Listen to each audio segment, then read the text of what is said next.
this video, we'll look at how to calculate the length of a line segment between 2 points in two-dimensional space. Now, in order to do this, we'll need to use Pythagoras' theorem. So let's just remind ourselves of Pythagoras' theorem. So the theorem tells us that if we have a right-angled triangle with side lengths A, B, and C, where A and B are the shortest two lengths and C is the longest side opposite the right angle. This side is sometimes known as the hypotenuse. Then A squared plus B squared equals C squared. So hopefully this is something you've seen before. Let's see how it can be used to find the distance between 2 points. So example 1. Find the distance between the points 3, 2 and 8, 8. Let's start by drawing these points on our axes. So here is point 8, 8 and here is point 3, 2. And so we want the length of this line segment here between them. Now if we're going to use Pythagoras' theorem, we want a right-angled triangle. So if we take this length to be the hypotenuse of a triangle, we just need to add in the other two sides. So that's this side and this side. And then we can label the sides of this triangle A, B, and C. Now, in order to find C, we need to find A and B, because then we can use the theorem. So how do we find A?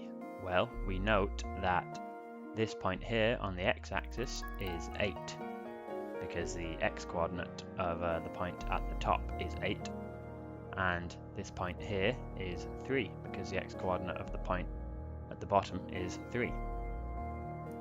So that means that this distance here is 8, and this distance here is 3, which means the distance we are looking for, this distance here, A, is 8 minus 3, which is 5. So A equals 5.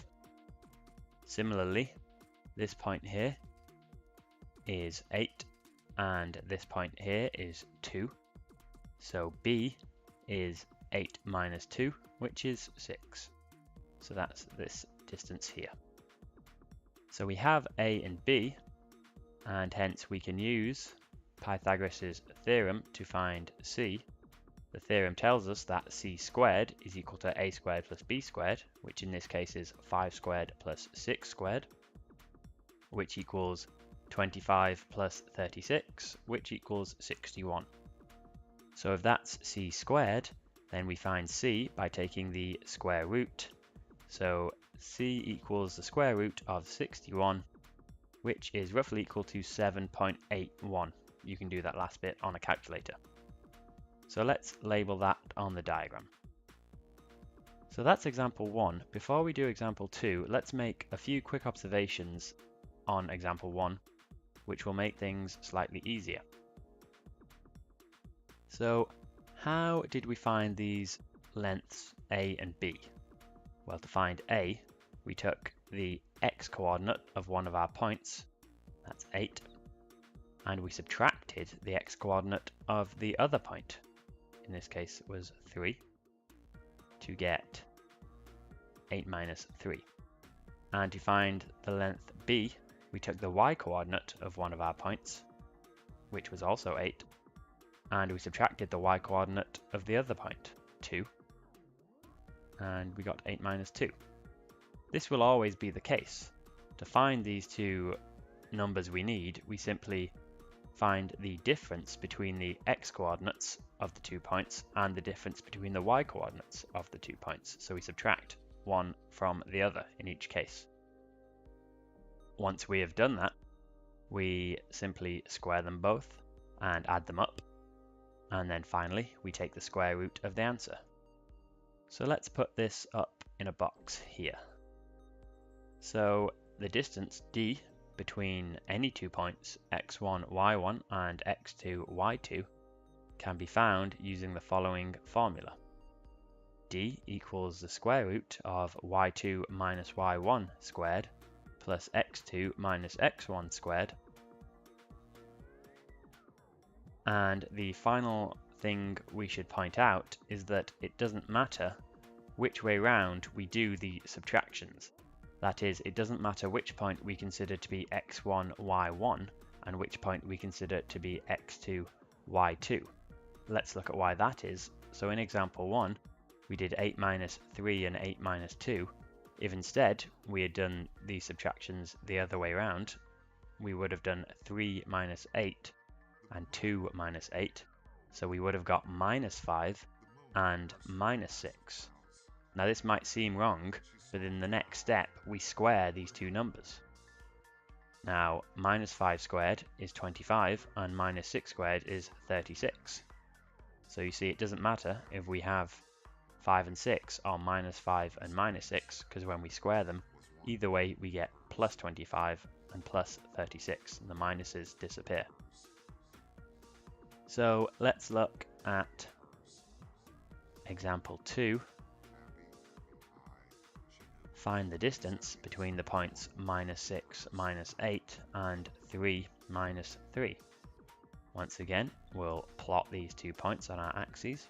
Here's 3 minus 3, and here's minus 6 minus 8.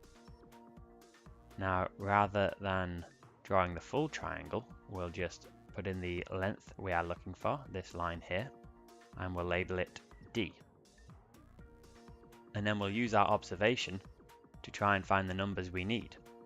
So we can find the side length of the imagined triangle by doing x1 minus x2, where x1 and x2 are the two x-coordinates of the 2 points. So I've done that as 3 minus minus 6. You could do it the other way around and do minus 6 minus 3. It wouldn't matter, but I'm doing it this way around, so I get 9. We then do something similar with the y-coordinates. So y1 minus y2 equals minus 3 minus minus 8, which is 5. So we have found these 2 points, these 2 lengths, and hence we just need to square them, add them up, and take the square root. Let's try doing this all in one go. So D equals the square root of 9 squared plus 5 squared. This is the square root of 81 plus 25, which is the square root of 106, which is roughly equal to 10.3.